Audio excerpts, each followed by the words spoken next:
Quando penso na palavra design, me vem à mente outra palavra: desenho. Por isso, quando recebemos atividades de leitura de um material não acadêmico para a disciplina de processos de design da inovação, logo me veio à mente a leitura de uma história em quadrinhos.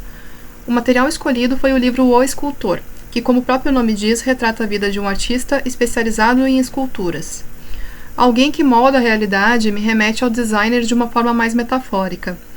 Meu objetivo com essa leitura foi divagar sobre o processo criativo sob uma outra ótica, distante da minha leitura acadêmica, que nos demanda como alunos termos um objetivo claro, uma aplicação e uma funcionalidade na leitura como premissas. Aqui leio porque gosto do tema, e também porque ele me permite tecer reflexões. Fiz essa escolha pois queria integrar a leitura a uma experiência de narrativa visual na sua expressão artística e criativa mais emblemática, a do desenho.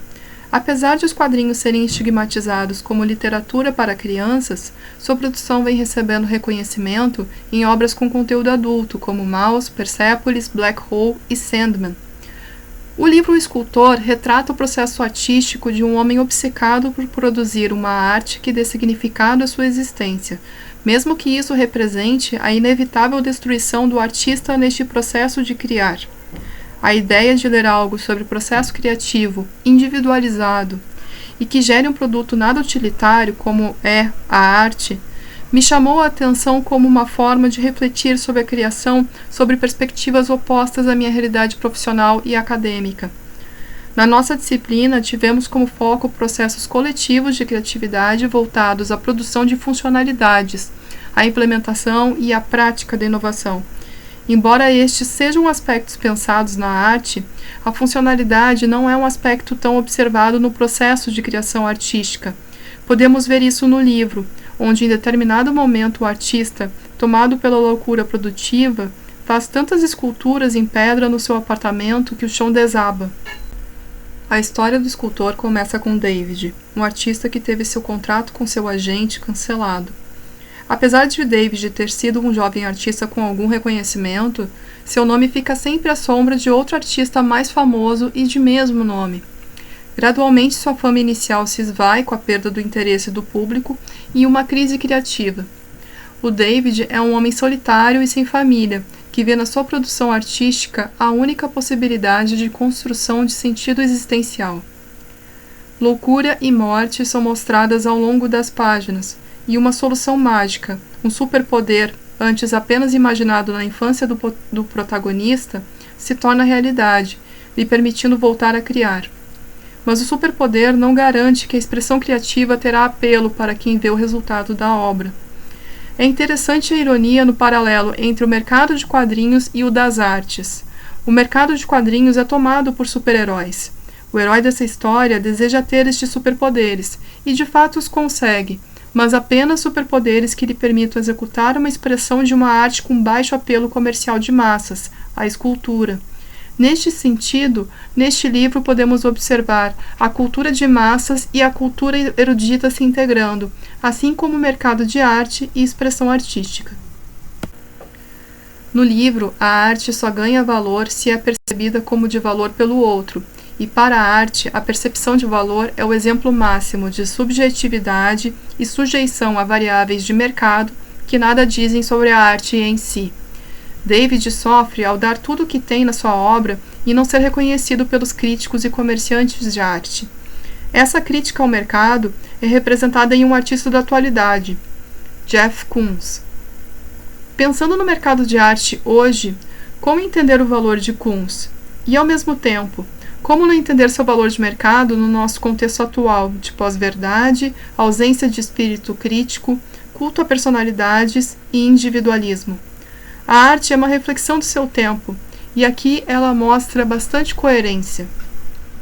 O livro discute o que é valorizado como arte. O volume de obras é algo de valor? Quanto do simbólico e de abstrato é suficiente para uma obra ser considerada arte? O processo de abstração e simbolismo na arte tem suas origens nos impressionistas, no fim do século XIX. Este e demais movimentos que se seguiram desconfiguram o valor da arte como se dando a partir do caráter representativo da realidade. Após os impressionistas, a representação da realidade se faz ou em forma de crítica social, ou insere o artista no trabalho, podendo ele ser percebido através de uma visão particular e inventiva do real. David sofre. Ter superpoderes não significa que ele consiga atingir o nível de abstração e simbolismo demandado pelo mercado da arte. Ainda assim, ele produz, em grande velocidade e volume. Quantidade não representa a fama. Pensando no Leonardo da Vinci e seu volume relativamente pequeno de obras artísticas, como a Santa Ceia pintada direto sob a parede que impede seu restauro, ou a Mona Lisa, uma obra que o acompanhou por anos e de dimensões bastante pequenas, uma pequena gema de talento.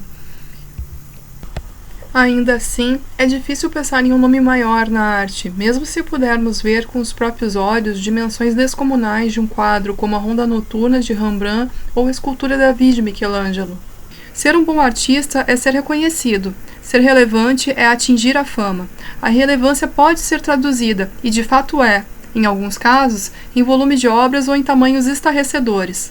O esforço do artista é recompensado e muitas vezes suas dores decorrentes do processo criativo são fetichizadas.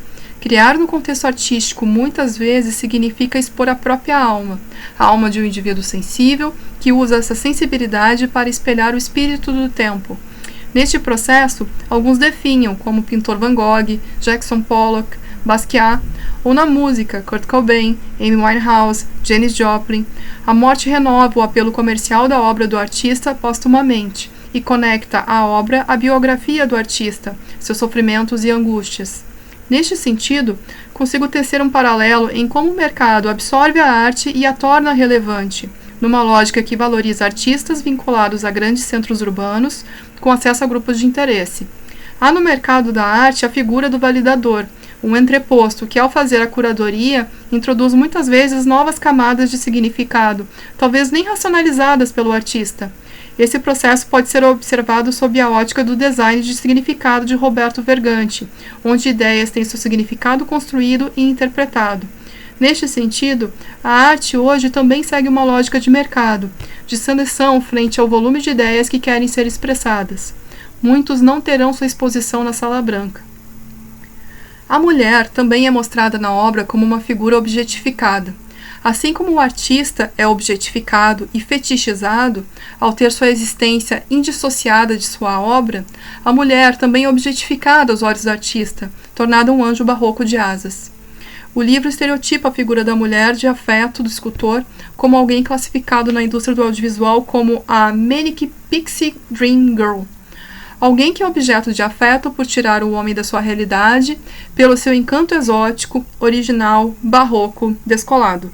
Mas que, ao fim, são mulheres vazias de conteúdo real de identidade humana, uma vez que sua identidade é totalmente vinculada a mudar a vida do homem.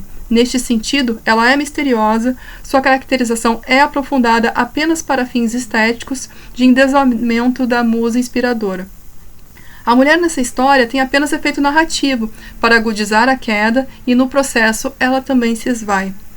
David é um homem sem família, sem filhos e irmãos. Seu falecimento será o fim da sua linhagem. Entretanto, quando se apresenta uma perspectiva de fuga, de uma vida pacata no interior, da formação de uma família e de um trabalho corriqueiro, ele recusa. O Escultor é um livro que trata com muita sensibilidade a arte nos dias de hoje, a criação, a solidão e a loucura. É sobre a obsessão por um legado. Para essa análise, usei como material de apoio o livro Isso é Arte, de Will Gompertz, que é uma excelente referência a interessados em se iniciar na compreensão da arte moderna.